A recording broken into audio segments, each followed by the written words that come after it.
बड़ी बड़ी फैक्ट्रियाँ, ऑफिस, गोदाम, जहाँ हम लोग विजिट करने कभी जाते हैं तो उनका कहना में ये होता है, सर ऑर्डर तो आते हैं, माल तैयार भी होता है, पर किन्हीं वजह से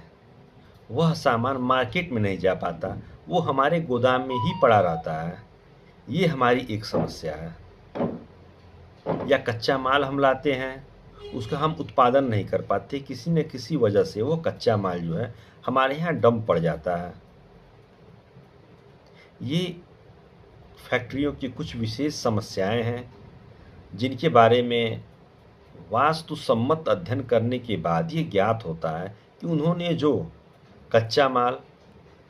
या जो तैयार आइटम है उसको उन्होंने कुछ ऐसे विशेष दिशा में रखा हुआ था जहाँ रखने से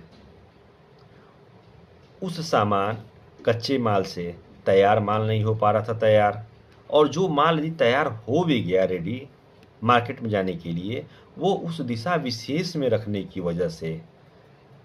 मार्केट में बिक्री के लिए नहीं जा पा रहा था। इन दोनों ही परिस्थितियों में एक तो कच्चा माल जो स्टोर डंप पड़ा है उससे नया फ्रेश सामान तैयार नहीं हो रहा है, पक्का माल नहीं तैयार हो पा रहा है, और जो पक्का माल तैयार हुआ है किन्हीं फैक्ट्रियों में वो मार्केट में सेलिंग के लिए नहीं जा पा रहा है। ये दोनों ही परिस्थितियाँ फैक्ट्री स्वामी या व्यवसाय करने वाले व्यवसायिक वर्ग के लिए एक गंभीर समस्या है। कुछ दुकानदार कहते हैं, सर मैं सामान रखा हूँ, वो सामान बिकता नहीं। कुछ सामान ऐसे हैं जो हमेशा रनिंग में निकलते रहते हैं। तो फिर वही स्थिति यहाँ भी आती है, जो फैक्ट्री में समस्या वही दुकान पे भी समस्या। दिशा, मात्र दिशा परिवर्तन करना, किस दिशा में हम क्या रखें कि हमारा तैयार माल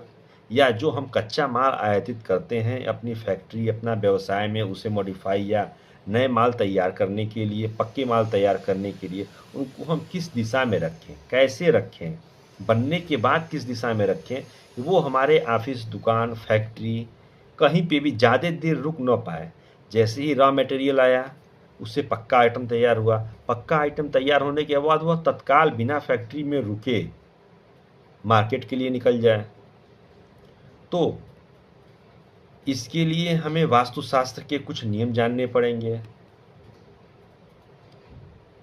और आइए जानते हैं वे दिशा कौन से हैं जिसमें सामान रखने से वह यथाशीघ्र